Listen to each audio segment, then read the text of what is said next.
Welcome, writers, to day 3 of Writers Workshop for our blog challenge on schools around the world.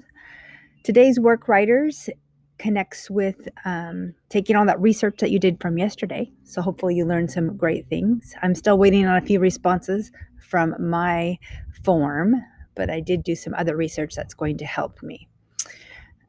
With that research, you're going to think about how you're going to organize your piece. I left this up from last time. It really is pretty much an informational piece. Unless you chose to do the persuasive topic, you might have a little bit different organization, but you would just be trying to persuade if you're trying to convince us on something about a school. My piece is probably a description piece because I'm going to talk about the co-op and how our school is unique and different. I'm not really doing compare and contrast, but maybe you are. So there's the different ways you might want to organize. So read over your notes and kind of analyze how you might organize your writing. Choose an organization, number 2, that makes sense for you. Draft on a Google document or on paper, whatever works for you, but please put it in Google Classroom. Research more if needed. So watch me as I give it a go. I have a document started for my draft coming up in seconds. I went to the Googles and I Googled Marshall Elementary, Washington. There's a lot of Marshall Elementaries. So if you Google that, know that you'll have to put Washington and you may have to filter through. On the Marshall website, there's some pictures. I have it linked up here also. So you might see some pictures that you want to take from there, and that should be fine because it's all from our school. Sorry, back to my piece. So I've got a couple of pictures that I would like to get onto my posts. Here's my title for the moment: The Wonderful School Where Parents, Teachers, and Students All Connect. So my message is going to be about how unique and different the co-op is and kind of explaining who we are, because a lot of schools do not do what we do. And since this is going to go to the world, there we go. So here's the beginning. I put, imagine a school where every parent helps in the classroom every week. Imagine a school where parents, teachers, and students work together to create a cooperative learning environment. Imagine a school where students from age 5 kindergarten to age 11 in 5th grade learn by experiencing a field trip every month. This magical place is where I work, here in a town called Marysville, which is about an hour north of Seattle, Washington. The school is called MCEP, Marysville,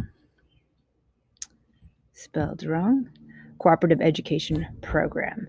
So that's my opening. I just kind of want to tie people into what's unique about our school. And I like to put in that we're near Seattle, Washington, just because a lot of people in the world have heard of Seattle, Washington. They haven't all heard of Marysville. So it's kind of a good anchor for where we are in the world. Then I'm going to put in some questions and answers. So I'm going to probably just have like 3 things or so, because I already noticed I am at 142 words already, but my message isn't done, so I need to do more. So the rest of my draft so far is, how does it work? I'm going to answer that one. What makes our school special?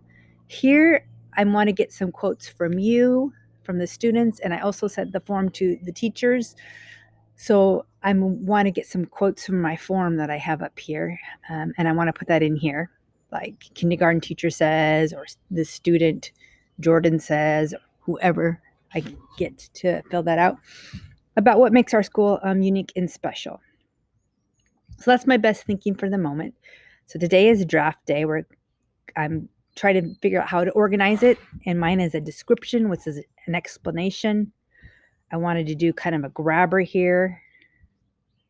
It's kind of long, but maybe I will do something with color and maybe make each word imagine, like in red or something. I know when I bring it into EduBlogs, the color goes away, but I think I can play with color once I'm there. Since we are online, color can be helpful and powerful. So that's my best thinking for the moment on drafting. Let's go back and see what it says. So as writers, you want to decide how to organize it. What's the best thinking?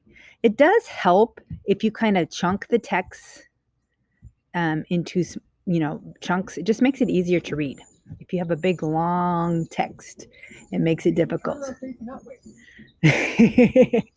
the They can see.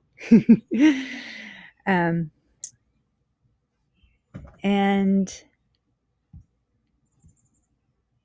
that is helpful to chunk it up. Sorry, I forgot. Somebody just said hi. So that happens when you are doing videos on the deck. Chunk it up like that as you get your draft going. All right. So there you go. So, writers, today, your turn to give it a go. Today and every day for the rest of your writing life. Remember that writers really think about their message, and that connects to how you're going to organize it. All right. And because it's a blog post and people reading it online, chunk your text. So get it organized into pieces. People, students around the whole world are going to be reading this. So remember your audience as you're organizing your work. Excellent job, writers. Today and every day for the rest of your writing life. Writers organize their thoughts in a way that makes sense with their message. Happy blogging. Bye.